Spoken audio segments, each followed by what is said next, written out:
2017 সালে নড়াইল কালিয়া সড়কে নবগঙ্গা নদীর বারৈপাড়া পয়েন্টে শুরু হয় সেতু নির্মাণের কাজ।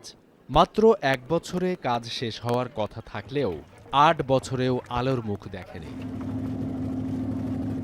3 বার প্রকল্পের মেয়াদ বাড়ানোর পরও কাজ শেষ করতে পারেনি ঠিকাদারি প্রতিষ্ঠান। চতুর্থ দফায় মেয়াদ বাড়ানোর পাশাপাশি নকশায়ও আসে পরিবর্তন হয় ঠিকাদারি প্রতিষ্ঠানও। 65 কোটি থেকে বেড়ে নির্মাণ ব্যয় দাঁড়ায় 136 কোটি টাকা। এখন পর্যন্ত কাজের অগ্রগতি 65%। দ্রুত কাজ শেষ না হওয়ায় বাড়ছে ভোগান্তি। এই ব্রিজটার জন্য আমাদের অনেক ভোগান্তি হচ্ছে। এখানে এসে দাঁড়ায় থাকা লাগে অনেক সময়। খেয়া যদি পার থাকে তো ওই পারে আমাদের 1.5 ঘন্টা বসে থাকতে হয়।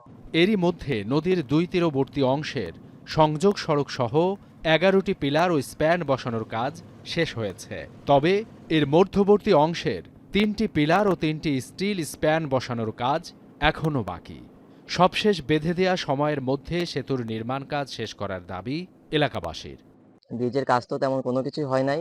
মাঝখান দিয়ে আপনার খাওয়ার মধ্যে সরকারি টাকাগুলো অপচয় হয়েছে। পণ্য আনা নেওয়ায় অনেক কষ্ট বেড়ে যাচ্ছে। গাড়ি থেকে আনলোড করতে হয়, আবার পার হতে আবার উঠাতে হয়।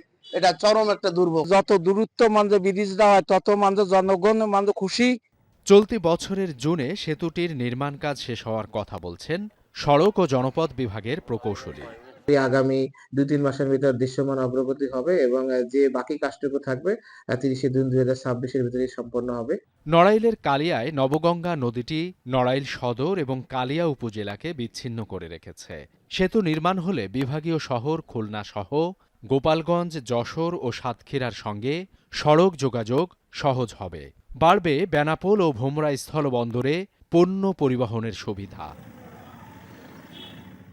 এখন নড়াইল। নায়াসিনামাইড ও স্যালিসাইলিক সমৃদ্ধ লিলি ফেস ওয়াশ যা ফেসের ডেড স্কিন সেল দূর করে দেয় দ্বিগুণ ফাস্টার ব্রাইটেনিং।